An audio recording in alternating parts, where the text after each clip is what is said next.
ये भी बताएंगे कि कैसे चांदी ने तो गजब ही कर रखा है। चांदी की कीमत ऐसे भाग रही है बॉस कि सोना पूछ रहा है कि बगल से कौन गया गनगनाता हुआ, जी चांदी की कीमत थी क्या। लोग हैरान हैं, चांदी ने सारे रिकॉर्ड ध्वस्त कर दिए भाई। कोई सोच नहीं सकता था कि चांदी 3 लाख के पार चली जाएगी। पहली बार चांदी 3 लाख रुपए प्रति किलो के पार चली गई है। आज चांदी का रेट 3,22,000 रुपए प्रति किलो चला गया। और ये तो कुछ भी नहीं है। लोग अब बात कर रहे हैं कि अगर चांदी में ऐसी ही तूफानी तेजी रही तो फिर इसकी कीमत कहां जाएगी। आज हम आपको इसके बारे में भी बताएंगे। ये भी बताएंगे कि कैसे चांदी मालामाल करती चली जा रही है। यहां लोग पैसा डबल करने की बात करते हैं, लेकिन चांदी ने तो पैसा डबल नहीं ट्रिपल करके दे दिया है। चांदी में जिसने 1 लाख रुपया लगाया उसका पैसा कितने महीने में 3 गुना हो चुका है और अब कितने महीने में 4 गुना हो जाएगा, इसके बारे में भी आपको बताऊं। यह भी बताऊंगा कि चांदी में आए तूफान के साथ साथ गोल्ड का क्या हाल है, सोने की कीमतों में क्या गजब हो रहा है और उधर जो मार्केट में पैसा लगा रहे हैं उनके साथ क्या हो गया। सोने चांदी में फिर से यह गजब तेजी, डोनाल्ड ट्रंप के साथ इसका क्या कनेक्शन है। ट्रंप का नया कांड कौन सा है कि उसको दुनिया भर के लोग गैंगस्टर बुला रहे हैं। कैसे अपने लोगों को धमका दिया है ट्रंप ने, मोदी को हिला नहीं पा रहे, और कैसे मोदी अब एक बहुत बड़ी मेगा डील की तैयारी कर रहे हैं जो अमेरिकियों की और हालत खराब करेगा। सोने चांदी की कीमतों ने तो आग लगा रखी है बॉस। जो किसी ने सोचा नहीं था वो हो रहा है। सोने चांदी के दाम ऑल टाइम हाई को भी पीछे छोड़ चुके हैं। आप देखिए कि 1 किलो चांदी की कीमत 3,22,000 पहुंच गई है। 10 ग्राम सोने की कीमत 1,50,000 पहुंच गई है। इसमें भी चांदी ने कैसे मालामाल कर दिया, आप उसको देखिए कि आपको यकीन नहीं होगा। पहले लोग कहते थे कि अरे सोना महंगा है, काम करो चांदी का सामान दे दो। अरे भैया आज चांदी के लिए लोग जो है ना वो सोच रहे हैं कि चांदी को छुएं कि नहीं। चांदी की कीमत आप देखिए किस तरीके से रॉकेट बनी हुई है। चांदी की कीमत अक्टूबर 2024, उस वक्त चांदी की कीमत थी 1 लाख रुपए, मात्र 1 लाख रुपए। और दिसंबर 2025 आते आते चांदी की कीमत जो है वो बढ़कर हो चुकी थी 2 लाख रुपए। मतलब ऑलमोस्ट 1 साल कुछ महीना में 1 लाख का जंप हुआ, मतलब डबल हुआ। लेकिन भाई साहब इसके बाद तो तूफान आ गया। अभी दिसंबर 2025 में जो चांदी 2 लाख रुपए की थी वो जनवरी 2026 में बॉस 1 महीना भी कायदे से नहीं बीता और वो 3,22,000 रुपए हो चुकी है। 3,22,000, ये देख रहे हैं, ये 1 महीने में हुआ है। 2 लाख से सीधा 3,22,000। 14 महीने में पैसा डबल हुआ, 15 महीने में ट्रिपल हुआ और 1 महीने में भैया फिर 2 से 3.25 लाख के पास चला गया। पिछले 1 महीने में चांदी के दाम बढ़ने का ट्रेंड देखिए। सिर्फ 6 दिन चांदी के दाम थोड़े बहुत गिरे, जबकि 19 दिन ऐसा हुआ जब चांदी के दाम 1,000 रुपए से लेकर 15,000 रुपए डेली बढ़ गए। 9 जनवरी को 1 किलो चांदी 2,50,000 रुपए की थी। 11 जनवरी को 2,70 हो गई। 15 जनवरी को चांदी के दाम 2,98 पहुंच गए। 17 जनवरी को पहली बार चांदी 3 लाख के पार पहुंची और आज 1 किलो चांदी 3,22,000 रुपए की बिक रही है। मतलब आदमी ऐसे निकालता है चांदी बेचने के लिए, अब फिर एक बार सोचता है कि घर में पूछें, अब पूछ के फोन रखता है, पता चलता है कीमत बढ़ गई। ऐसा वाला हाल हो रखा है। चांदी में इतनी तूफानी तेजी है, सोना कम है। सोने के दाम भी अपने भना भन भाग रहे हैं भाई। दिसंबर 2025 में सोना 1,34,000 रुपए का था। जनवरी 2026 में सोना 1,50,000 हो गया है। 1 महीने में दाम करीब 16,000 रुपए बढ़ गए। सोने और चांदी के दाम कहां जाकर रुकेंगे, चांदी में इतनी जबरदस्त तेजी क्यों है, इसके बारे में आगे बताऊंगा। लेकिन आप यह भी देखिए कि एक तरफ सोने चांदी के रेट ने तहलका मचाया हुआ है, उधर शेयर मार्केट में बवंडर आया हुआ है। आज ही शेयर मार्केट में जबरदस्त गिरावट हुई। आज सेंसेक्स 1,065 पॉइंट गिर गया। सेंसेक्स 82,180 पॉइंट पर बंद हुआ है। निफ्टी 50 में भी 353 अंक की गिरावट हुई। निफ्टी आज 25,232 अंक पर बंद हुआ। इस गिरावट से निवेशकों के एक दिन में करीब 9 लाख करोड़ रुपए डूब गए। यानी लोगों के पैसे शेयर मार्केट में डूब गए और ऊपर से जो रिटर्न सोना चांदी दे रहा है वो मार्केट नहीं दे पा रहा। चांदी की कीमतों में अचानक क्यों इतनी बढ़ोतरी हो रही है, पहले उसको समझिए। पहली वजह है चांदी की डिमांड। दुनिया भर में चांदी से सिर्फ ज्वेलरी ही नहीं बनाई जाती है, बल्कि चांदी का इस्तेमाल बड़े पैमाने पर इलेक्ट्रॉनिक्स उद्योग में भी होता है। Smartphone, laptop, TV, camera, microchip, printed circuit, semiconductor में भी इसका इस्तेमाल होता है। चांदी का इस्तेमाल सोलर पैनल बनाने में भी होता है। सोलर पैनल के फोटोवोल्टिक सेल्स में सिल्वर पेस्ट का उपयोग होता है जो सूर्य की रोशनी को बिजली में बदलने की दक्षता को बढ़ाता है। इसके अलावा इलेक्ट्रिक व्हीकल और ऑटोमोबाइल में भी चांदी का इस्तेमाल होता है। Wiring, sensor, battery charging system, autonomous driving chips बनाने में इसका इस्तेमाल होता है। चांदी में एंटी बैक्टीरियल प्रॉपर्टी होती है, इसलिए इसका इस्तेमाल मेडिकल उपकरणों में भी होता है। चांदी का इस्तेमाल वाउंड ड्रेसिंग, पानी को शुद्ध करने वाले फिल्टर, अस्पतालों के उपकरणों की कोटिंग, फोटोग्राफी और एक्सरे फिल्मों में भी हो रहा है। चांदी की हाई डिमांड को देखते हुए ही दुनिया भर के देश चांदी खरीदने लग गए और चांदी खरीदने में भारत भी पीछे नहीं है।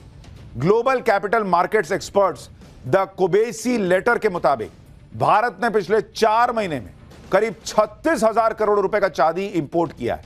यह 2024 के चौथे क्वार्टर की तुलना में करीब 400% ज्यादा है। कई एक्सपर्ट कह रहे हैं कि चांदी 3 लाख के पार तो हो ही चुका है। भाई ये 4 लाख भी चला जाए तो हैरानी नहीं होनी चाहिए, क्योंकि दुनिया में ट्रंप ने उथल पुथल मचा के रखी है और ट्रंप किसी की सुनने को तैयार नहीं। वेनेजुएला के बाद ट्रंप को ग्रीनलैंड चाहिए, उन्हें ईरान पर भी अटैक करना है, उन्हें कनाडा को भी कब्जे में ले लेना है। ट्रंप यूरोप से भिड़े हैं, ईरान से भिड़े हैं, कनाडा से भिड़े हुए हैं। आज ट्रंप ने अपने सोशल मीडिया प्लेटफॉर्म पर ग्रीनलैंड के कब्जे का पोस्टर डाल दिया, जिसमें ट्रंप अमेरिकी झंडा लेकर ग्रीनलैंड की धरती पर खड़े दिखाए गए।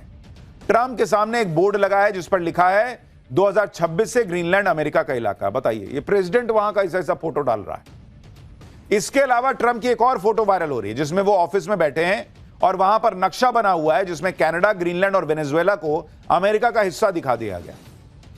कनाडा वाले अलग भड़के हुए हैं कि क्या ही है यार, ये सब लपेट लेगा क्या। ट्रंप कह रहे हैं कि ग्रीनलैंड लेकर रहूंगा, उधर ग्रीनलैंड वाले कह रहे हैं कि ग्रीनलैंड बिकाऊ नहीं है, कैसे ले लोगे। यूरोप के देश विरोध में खड़े हो गए। यूके, फिनलैंड और नॉर्वे ने प्रतीकात्मक तौर पर ग्रीनलैंड में अपनी सेना के जवान भेज दिए। डेनमार्क के पीएम ने कह दिया कि ग्रीनलैंड की पहचान और आजादी से समझौता नहीं होगा। फ्रांस ने कह दिया कि कोई धमकी काम नहीं आएगी, न ग्रीनलैंड को लेकर न कहीं और को लेकर। यानी ट्रंप के नेटो वाले देश अब अपने दोस्त के खिलाफ खड़े, क्योंकि दोस्त हरकतें ऐसी कर रहा है। ग्रीनलैंड पर कब्जे के लिए ट्रंप टैरिफ की धमकी दे रहे हैं, लेकिन अब यूरोप के देश ट्रंप के टैरिफ पर बोलने लगे। ब्रिटेन के पीएम स्टारमर ने कहा कि अमेरिका गलत कर रहा है। ब्रिटेन के सांसद कह रहे हैं कि ट्रंप इंटरनेशनल गैंगस्टर की तरह काम कर रहा है। ये वर्ड यूज किए हैं भाई कि इंटरनेशनल गैंगस्टर की तरह आदमी व्यवहार कर रहा है। यूरोपीय यूनियन के देश कह रहे हैं कि ग्रीनलैंड को ब्लैकमेल नहीं होने देंगे। यूरोपीय यूनियन ने तो ट्रंप पर 11 लाख करोड़ रुपए का काउंटर टैरिफ लगाने की प्लानिंग कर ली। यूरोप के देश यह भी कह रहे हैं कि भारत उनके साथ खड़ा है। अमेरिका पर यूरोपियन यूनियन टैरिफ लगाने की तैयारी कर रहा है, तो भारत के साथ बड़ी ट्रेड डील होने वाली है। दावोस में वर्ल्ड इकोनॉमिक फोरम के मंच से ईयू की प्रेसिडेंट ने कह दिया है कि भारत और ईयू का free trade agreement mother of all deals साबित हो सकता है। राहुल गांधी और उनके इकोसिस्टम को चाहिए था कि नरेंद्र मोदी डोनाल्ड ट्रंप से तू तड़ाक टाइप लड़ाई लड़ ले।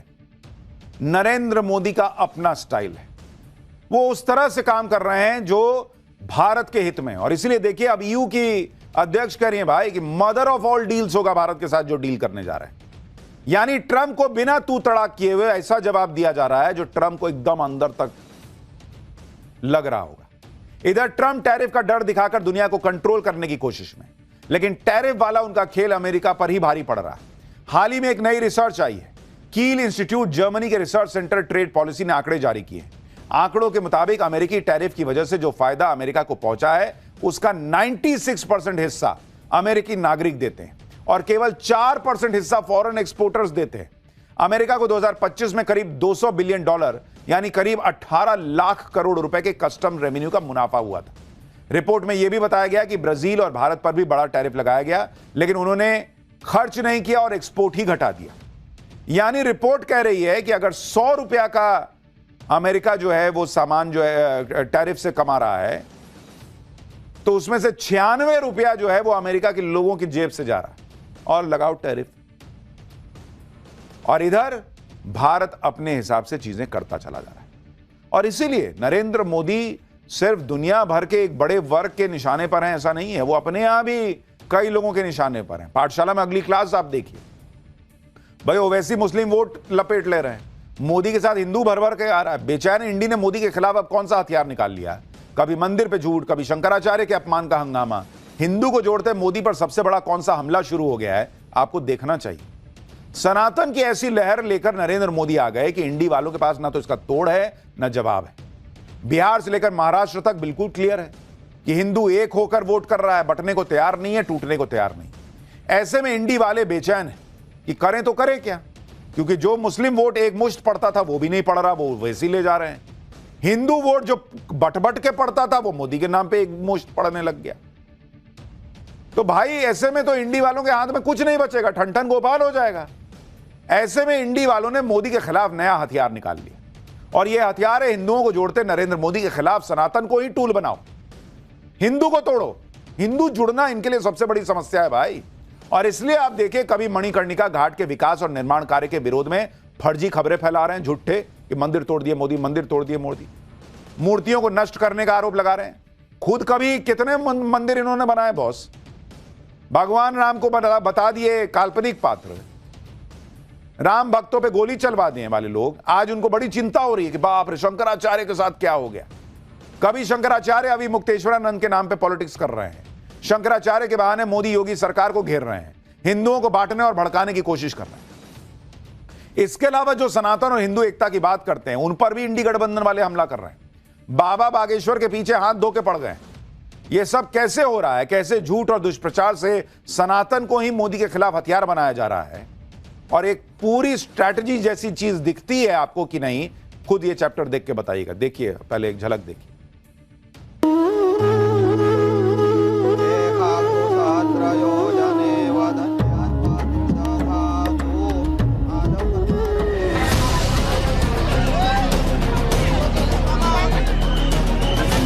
कोई मुख्यमंत्री तय करेगा कि वो शंकराचार्य हैं या नहीं है।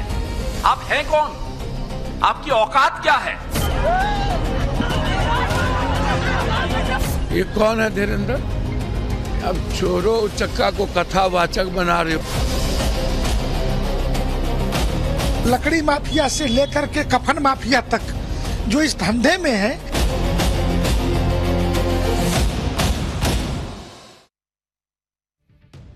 सनातन पर नरेंद्र मोदी को घेरने के लिए इंडी वालों ने कैसे एक के बाद एक हमले शुरू कर दिए, ये पिछले कुछ दिनों में साफ दिख रहा है। चाहे बात शंकराचार्य के विवाद की हो, चाहे वाराणसी के मणिकर्णिका घाट के रेनोवेशन की हो, इंडी गठबंधन कह रहा है कि मोदी सरकार मणिकर्णिका घाट तोड़ रही, वाराणसी की विरासत और सभ्यता को खत्म कर रही, मंदिर और मूर्तियां तोड़ी जा रही हैं, टूटी हुई मूर्तियों और मंदिरों की तस्वीरें शेयर की जा रही हैं, और इसका असर यह हुआ कि वाराणसी में लोगों ने प्रोटेस्ट भी कर दिया।